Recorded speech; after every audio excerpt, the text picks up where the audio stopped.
नमस्कार, मैं हूं विजय श्री और स्वागत है आपका सियासत नगरी में। क्या महाराष्ट्र में समाजवादी पार्टी की मौजूदगी राजनीति का नया मोड़ लेगी? क्या अखिलेश यादव का दौरा एनडीए गठबंधन के लिए महत्वपूर्ण साबित होगा? उत्तर प्रदेश के पूर्व मुख्यमंत्री अखिलेश यादव 18 अक्टूबर से महाराष्ट्र के राजनीतिक मोर्चे पर सक्रिय हो रहे हैं। क्या उनका यह कदम सपा के लिए सीटों की बढ़त और गठबंधन में नई भूमिका सुनिश्चित करेगा? आइए जानते हैं इस खबर के पीछे की राजनीति और महाराष्ट्र में अखिलेश यादव की बड़ी एंट्री की पूरी कहानी। अखिलेश यादव ने अब महाराष्ट्र में अपना राजनीतिक अभियान शुरू करने का निर्णय लिया है। वह 18 अक्टूबर को मालेगांव में एक सार्वजनिक सभा को संबोधित करेंगे और अगले दिन 19 अक्टूबर को धुले में एक अन्य कार्यक्रम में शिरकत करेंगे। यह दौरा सपा के महाराष्ट्र में विस्तार और सम्मानजनक सीटें हासिल करने की योजना का हिस्सा है। माना जा रहा है कि अखिलेश यादव का यह दौरा आने वाले लोकसभा चुनावों के लिए महत्वपूर्ण साबित होगा, क्योंकि समाजवादी पार्टी की नजर महाराष्ट्र में गठबंधन के तहत ज्यादा सीटें हासिल करने पर है। सपा इंडिया गठबंधन के सहयोगी दल के रूप में महाराष्ट्र में अधिक सीटें चाहती है। पार्टी का दावा है कि वह राज्य की करीब 30 सीटों पर अपना वोट बैंक रखती है।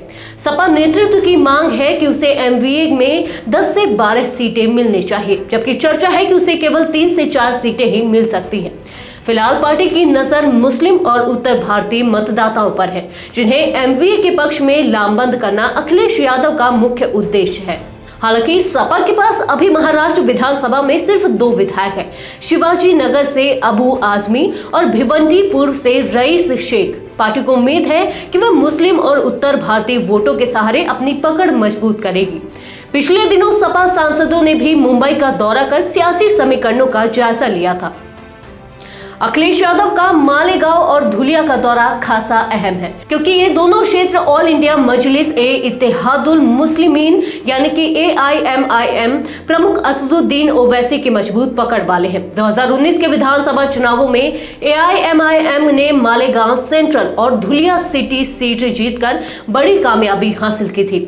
ऐसे में सपा इन इलाकों में अपनी मजबूत उपस्थिति दर्ज कराना चाहती है और ओवैसी के वोट बैंक को चुनौती देने के लिए तैयार है।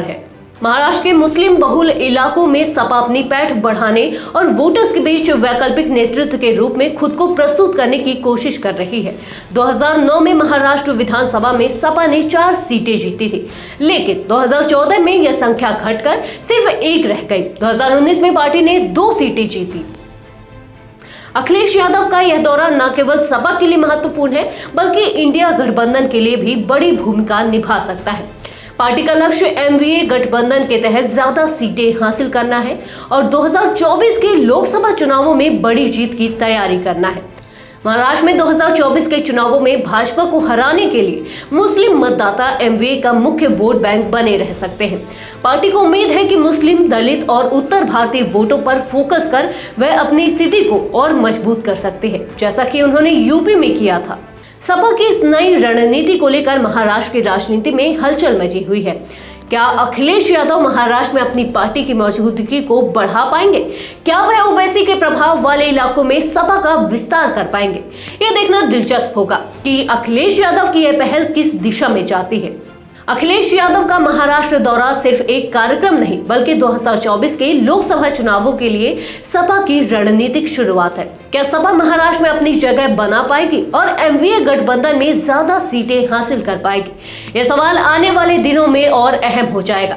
महाराष्ट्र की राजनीति में यह नया अध्याय क्या मोड़ लेगा, इसे लेकर सभी की निगाहें अखिलेश यादव और उनके आगामी कदमों पर टिकी है। सियासत नगरी से जुड़े रहे और राजनीति की हर नई खबर का विश्लेषण जाने, क्योंकि यहाँ आपको मिलेगी हर खबर के पीछे की कहानी सही और बेबाक तरीके से। धन्यवाद।